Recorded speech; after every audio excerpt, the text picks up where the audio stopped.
تمہیں کیا پتا؟ تم کہتے ہو مجھے کہ سیاست ایک گندلا میدان ہے، اس میں پاؤں نہ رکھو۔ بھائی یہ تب گندلا میدان ہے جب آپ نے علماء کو منتخب کر کے وہاں بھیجا نہیں ہے، تبھی یہ خراب ہوا ہے۔ آپ وہاں آپ کو پتہ ہے یہ جو اندھیرا ہو کمرے میں، تو اندھیرا ختم کرنے کا کیا طریقہ؟ ہم سب رونے بیٹھ جائیں، ہائے اندھیرا ہے، ہائے اندھیرا ہے، ہائے اندھیرا۔ اندھیرے کافور نہیں ہوں گے۔ اندھیرے کے لیے چاہیے کہ آپ اور ہم یہاں چراغ جلا لیں، اندھیرے خود دور ہو جائیں گے۔ بھائی اگر سیاست گندلا میدان ہے تو اپنی طاقت کے مطابق جمعیت علماء کا پشتیبان بن، قائد ملت اسلامیہ کا ساتھی بن، اپنی طاقت کے مطابق چراغ جلا لے۔ خدا کی قسم تجھ سے تو پوچھ نہیں ہوگی نا۔ بس میں نے کہا جو بندہ سارا دین کا کام سنبھالے اور سیاست کرے بھی نہیں اور سیاسیوں کی حمایت بھی نہ کرے، علماء کی، تو مجھے اس کے دین پہ شک ہو جاتا ہے۔ ناراض نہ ہونا، میں نو ڈاؤٹ میں کسی سے پرمیشن لے کر بات نہیں کرتا۔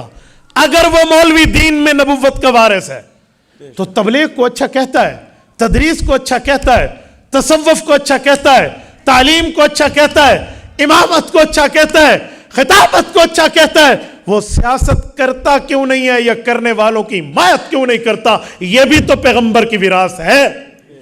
تو نے پوچھنا ہے اس مولوی سے پوچھ، بھائی تجھے باقی دین کے سارے مسئلے تو آتے ہیں، یہ حدیثیں اور آیتیں تمہیں کیوں نہیں آتی؟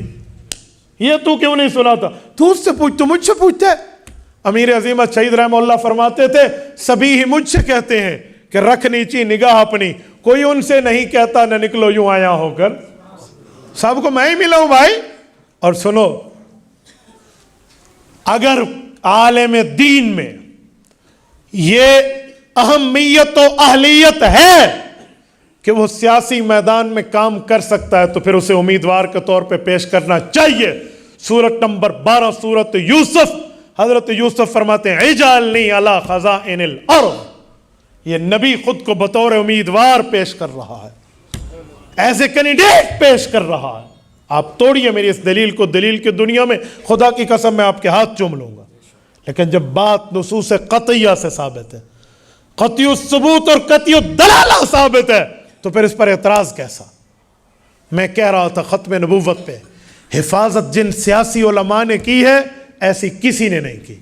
آپ کہیں گے کیسے؟ آؤ میں 7 ستمبر 1974 کی لیجسلیٹو اسمبلی آپ کے سامنے رکھتا ہوں۔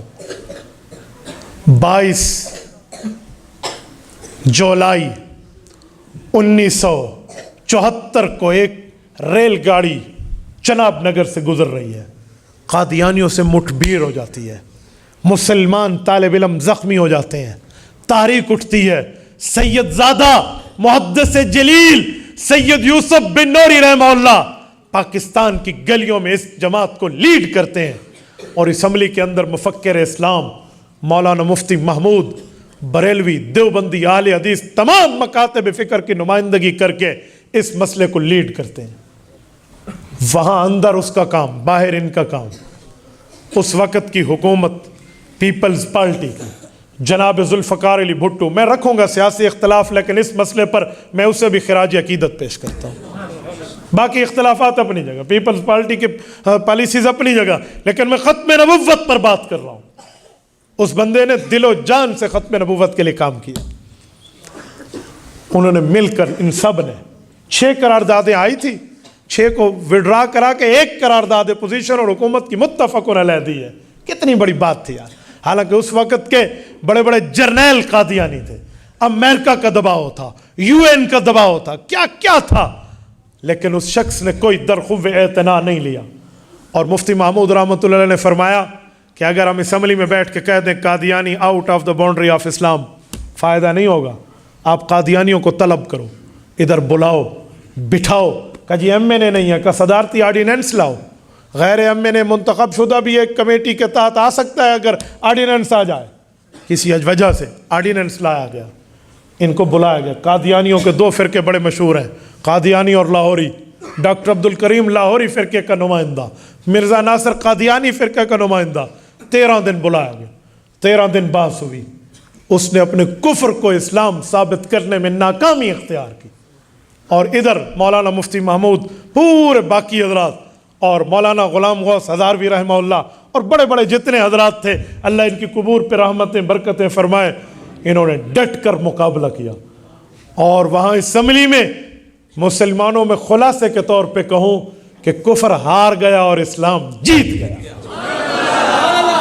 وہ اپنے کفر کو اسلام میں پیش نہ کر سکے.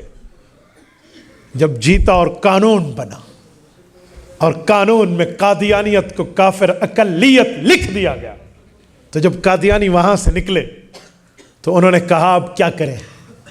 تو انگریز کا پرانا ایک ماٹو ہے کہ ڈیوائیڈ اینڈ رول، تقسیم کرو اور حکومت کرو، تقسیم کرو اور مزے لوٹو.